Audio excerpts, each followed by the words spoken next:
Hello and welcome back to WTF MCP, where we talk about Marvel Crisis Protocol and try to explain to you, to me, to everyone what we're talking about and what you're playing.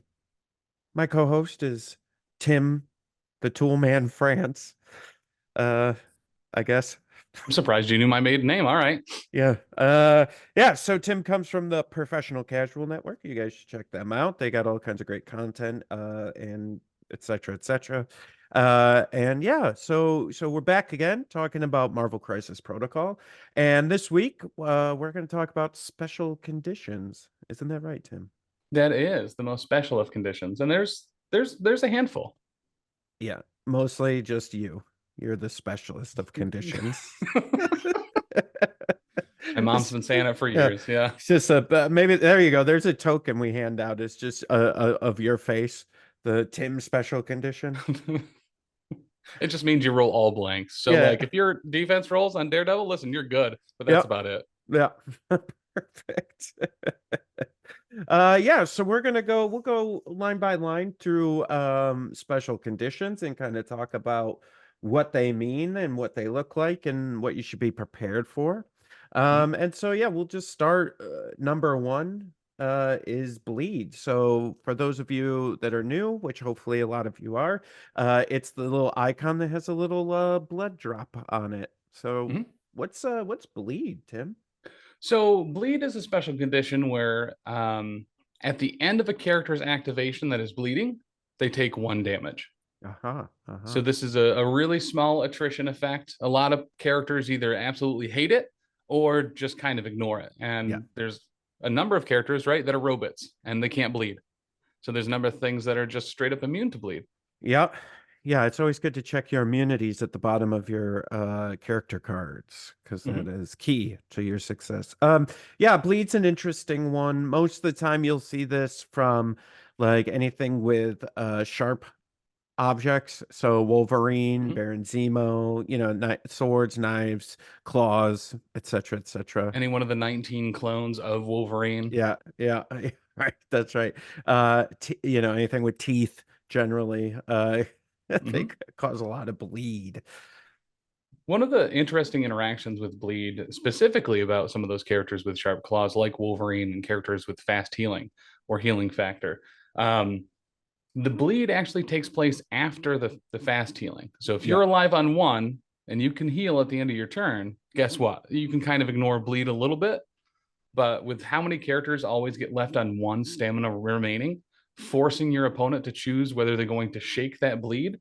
Shake is one of the actions that you can take to get rid of a special condition. Um, and whether they want to just take that and daze at the end of their turn or just slowly let it accrue, it Yeah.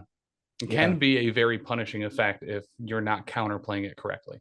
Yeah, and it's something to easily forget about too, like Mm-hmm. especially if you're on a crisis that's also doing wounds to you, and you're like, oh, all right, I'm gonna survive. And then you're like, oh crap, I forgot I'm about carrying bleed. 3 cubes in my Yeah, yeah. pockets. They're burning through it. Yeah. Yeah, and I have bleed. Well, there goes that character.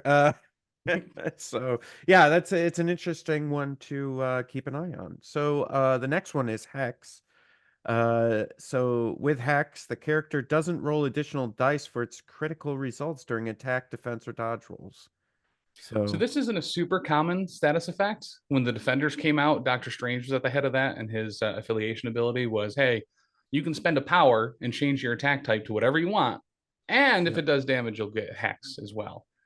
Handful of characters that can use this is usually people from other dimensions or magic users. yeah, Um, but one of the things that makes Domino such a great character is that you cannot crit or explode crits against her or defending against her. right. And this kind of applies that effect. So anyone can be Domino as long as you have some magical books. Right. Yeah, and it looks like a magic spell, the token. That's what the token looks like for those of Mm-hmm. you wondering.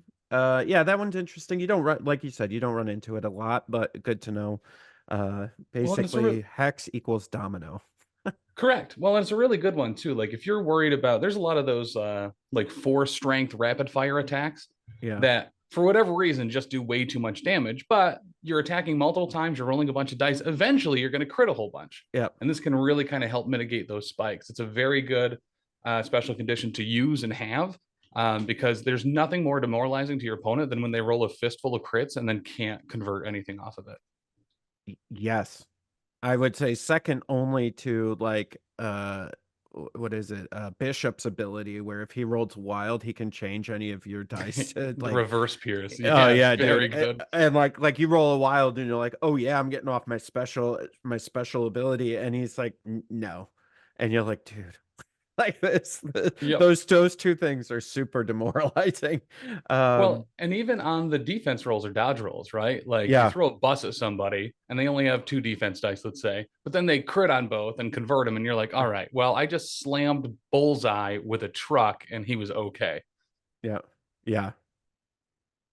Yeah, dude, it's so wild. Yeah, all right. So the next one here is Incinerate. Tim, why don't you go ahead and handle that? So this is probably my favorite special condition. I try to Yep, run as much Incinerate as possible. Um, and when we get into shock as well later, like these are kind of two sides of the same coin, but yep, Incinerate reduces the amount of defense dice that you use on defense rolls. yep, So your dodge is based on your defense dice, but Incinerate does not affect that. It's only right. on defense rolls, not dodge rolls. Yeah, And this is one of those things, right? Where on the dice, there's only a couple successes for defense, less than attacks. yep. So by removing your opponent's ability to roll as many defense dice as they can, you're really severely limiting how much they can block on their turn. It's a very good condition. We are Yeah, seeing a lot more characters immune to it, but there's a crisis, right? Demons Downtown, where everyone gets incinerate if you're yeah. contesting. That one's And rough. it makes really deadly games unless you're running characters like Beta Ray Bill or Dr. Voodoo that Yep. are specifically immune to it. But what a power dynamic when you can be immune to incinerate on a crisis like that. Yeah, and I think when you're looking at like army building, one of the things that's very successful is having Incinerate in addition to characters that have large attack pools. So Yep. so like, and then you run up to a character that, like, whether it's physical or energy, generally only rolls 3 dice. You're reducing them by 1 to 2, and then you're also rolling 7 dice. So like the likelihood of you Mm-hmm. doing enough damage to daze or knock them out it just goes up and up and up. So Well, and it's one of the main ways to deal with some of those larger defensive threats, yeah, assuming that they're not immune. It's like, well, if I can eliminate some of their defense dice, that's going to limit how many dice they yeah, can reroll. That's going to eliminate how many they have to strike back with a martial artist or prowess or something along those lines. Like Incinerate's a really good one. yeah. Have it in your pocket whenever you can. Yeah, and if you're new and just playing, like, you're gonna see it. Like, it almost, I would say, like 60% of lists right now have some form of Incinerate in them, Yep. that I've seen, and so you're definitely gonna run into it. So just make sure I don't know if you necessarily have to have a direct plan, but at least you're thinking about it and it's a possibility of something coming down the pike for you. All right, yeah, the next one is Judgment. The character does not gain power when suffering damage from enemy effects. So this is probably the actually most rare special condition Yeah, past Hex, but this is monumental against particular characters that are big yeah, bags of health points, like Hulk. yeah, If you can really limit, like I'm going to lay into this character, but that's going to give them a bunch of power, and now they receive none. You take away their kind of like clapback mechanic. yeah, Um, Judgment can be incredibly powerful. There's only a handful of ways to put it on. I think it's like Scarlet Witch and Ronan the Accuser, yeah, but and you got to hit them first or hit yeah, somebody around them. But yeah, they're gonna hit you back with that judgment and then lay into you. yeah, yeah. It's I've and it's unique when they actually put the character's face on the token. So Ronan's face is Mm-hmm. on the Judgment token. But yeah, it's I've only seen it a couple times, and it was against my Hulk, and yeah, it's very like. It can be debilitating, Yeah, it like, can. and Especially if you're it's like banking on it. Like you just did a whole Hulk turn and like burnt through your power, and then he starts attacking you and you're like, yeah, good, attack me. And then you're like, oh, you're not getting any power for that. well, and as far as I'm aware, there's no characters with immunity to judgment. Right. Anyone can be judged. Yeah. Um, True in real life too. exactly. Yeah, Uh, anybody. but I think it's really important with this particular one because that is incredibly powerful, right? It pretty much removes one of the main mechanics of the game, which is getting power from when you're damaged. So having only a handful of characters that have it is probably a good call. Yeah, yeah, for sure. Yeah, all right. So the next one is poison, which is looks like a little green skull and crossbones. What's poison do? So during the power phase, if you're poisoned, you lose one power. So unlike other effects that might limit how much power you can gain, this one actually takes one away. So you Yep. have characters like, an Asgardian or some cosmic terror people that, get a whole bunch of power on their turn. They're going to lose one.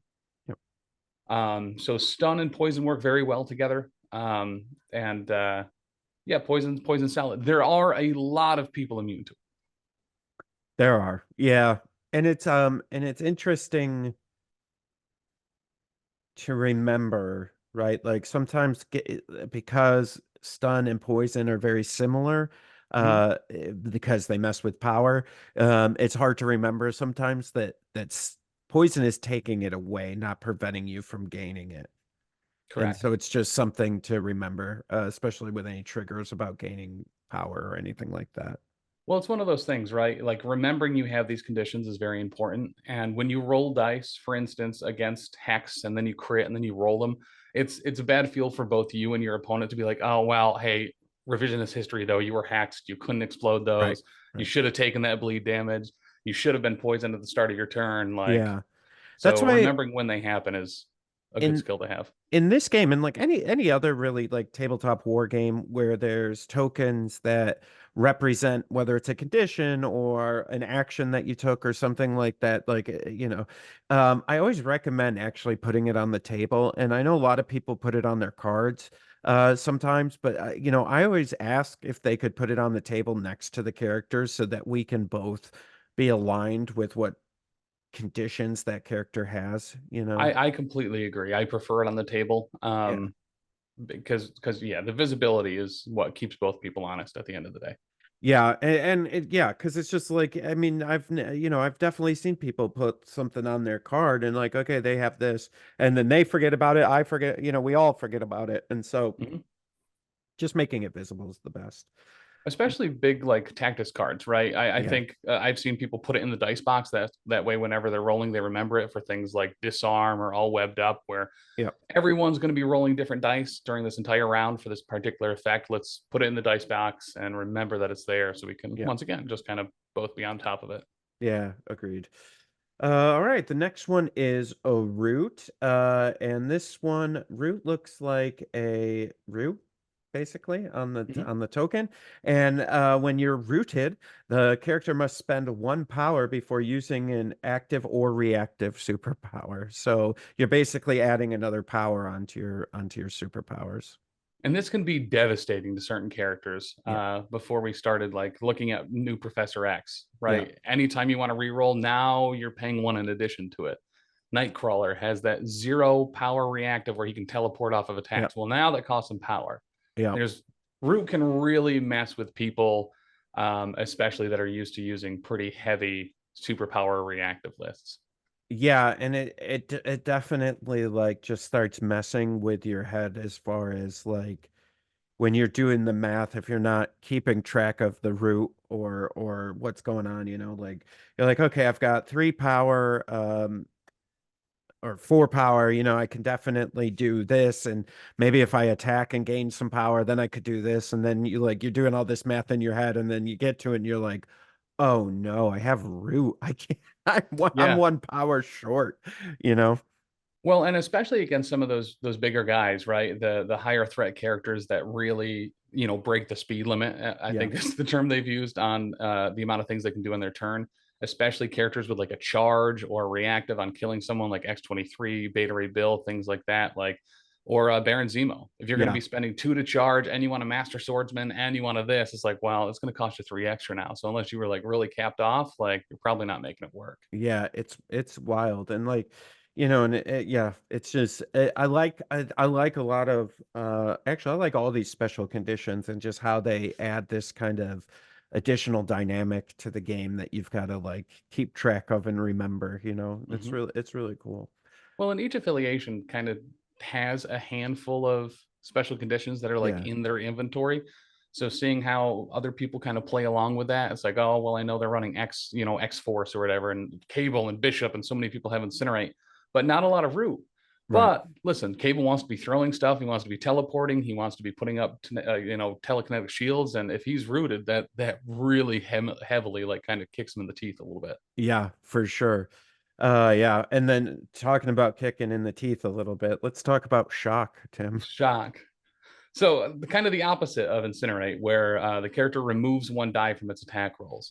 So you have more successes on attack dice than defense dice. So Shock isn't normally as impactful as Incinerate is, but similar to what I was talking about earlier, when you have Domino, Mystique, very popular characters that have rapid fire, but at a smaller strength. Now they're Yep. only rolling 3 dice Yeah. trying to get that trigger and get damage through. And yeah, Shock can be really impactful.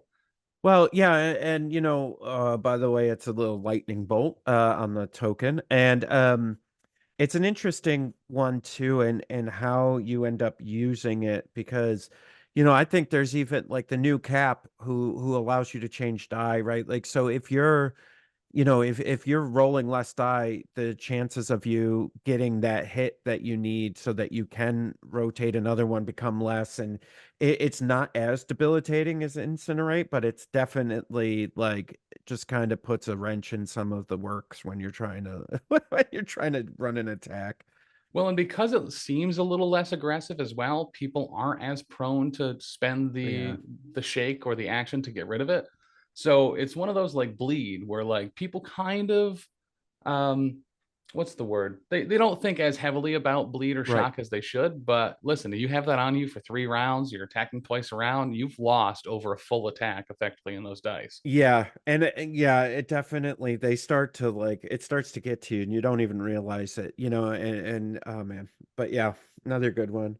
All Well, and right. with Shocker and Electro coming out too, we're going to Yeah, see dude. some interesting Yep. plays where Shocker, if you're like within a range of them, you always roll one less attack die. Yep. Electro applies shock all day long on attacks when you hit him just for fun. Like he's going to Yeah. do it a lot. So if you're now rolling 2 less, Yeah. that's a restricted tactics card. Like that's a disarm. Yeah, and I mean, and we're starting to see that a little bit more. They kind of introduced that a little bit with Iceman, Mhm. with slow. So everything he does slow, or if a enemy moves within 2 or attacks within 2 of him, they gain slow, and if they already have slow, they gain a damage, and so, I Mhm. think we're starting to see characters like that that just have this like always present condition, special condition Yeah. generator. So yeah, it's super interesting. I really like because I'm still trying to figure out X-Men, and Iceman is one of them that I'm trying to figure out is like how to use them, how to get them in there, and really trigger off that slow and get the benefits of that. Yeah. Yep. Well, listen, one of Spider-Man's amazing friends was Iceman, right? So Yeah. the Web Warriors loves Iceman. Yeah. Yeah. Speaking of slow, the next one Yeah. on our list is slow. So basically, a character can only use the short movement tool, the smallest one, when advancing. Now pay attention to that because it says advancing. That doesn't count like any like leg days or gamma leaps or anything like. It's just when they're advancing. Not when they're being pushed or if someone says they have to move their full movement, like you're still, Correct. yeah. Well, and the wording, like you said, is very important there because there's a bunch of effects. It's like, hey, if you've already attacked this round, you can move medium afterwards. If it's a Yep. stated distance that you move that stated distance. If it's Yep. an advance, you're right. Go short, Right. regardless of what it would be.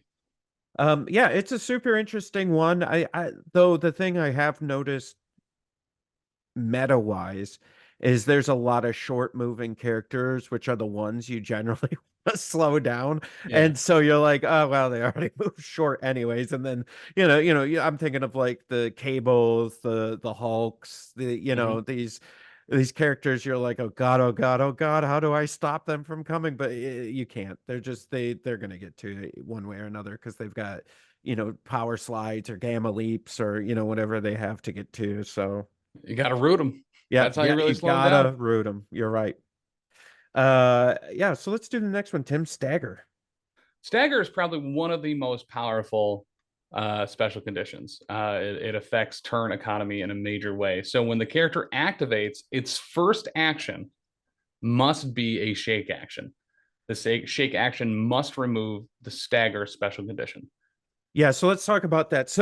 I was gonna, this is a great time to talk about it. All these special conditions, you're like, oh man, like what if I have a special condition, like what do? I just die, or I just have it till I die? Nope. Your first action, or any action really, you can spend to shake, which is to remove one of these special conditions. And Mm-hmm. so any turn, if you have bleed or root or anything else, and you want to get rid of it, you just spend one of your first action to shake it off, and then your second action you can do whatever you want.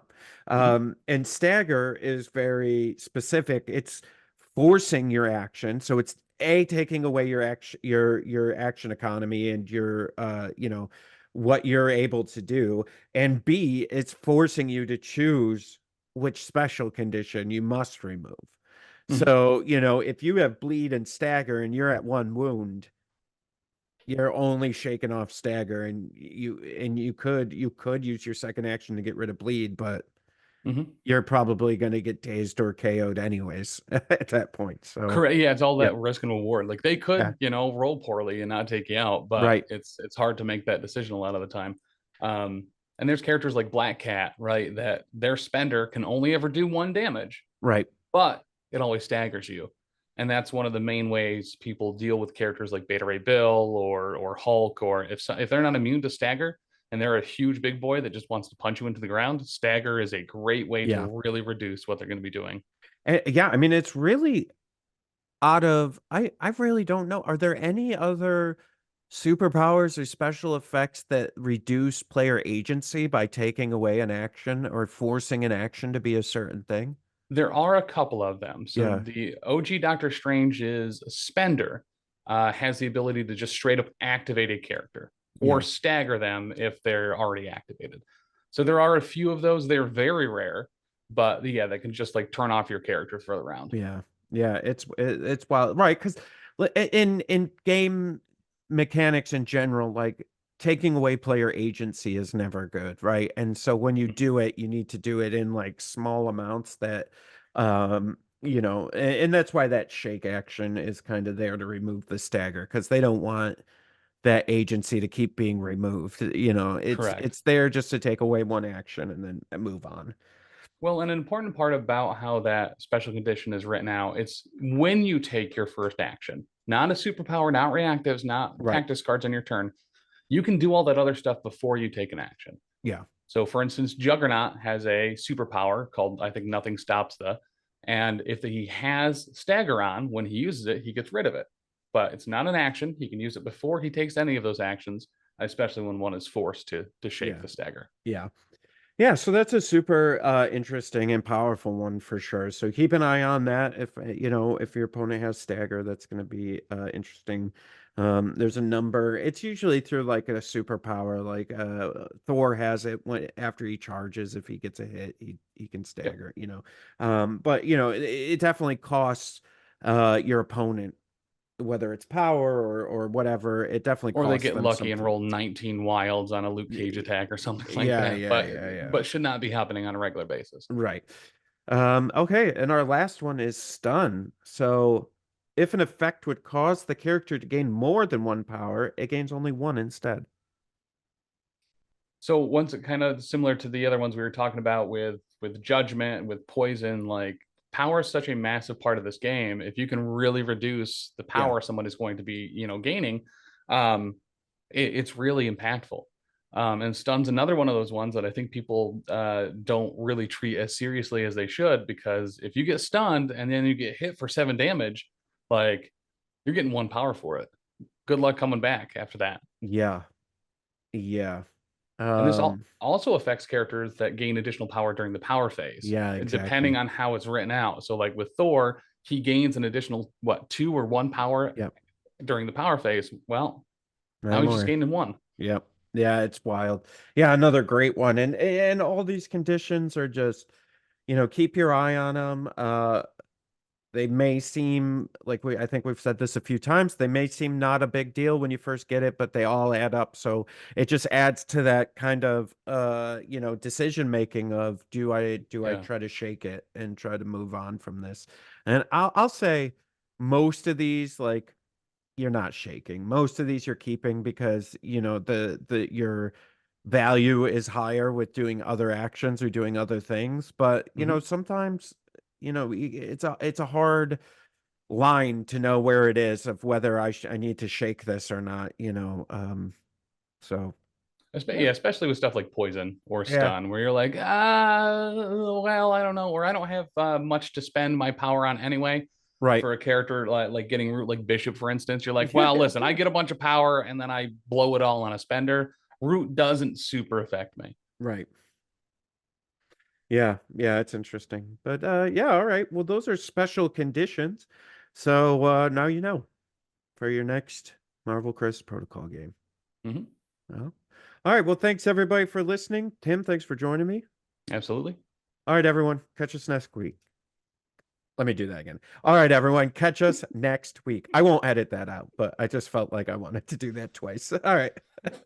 Bye.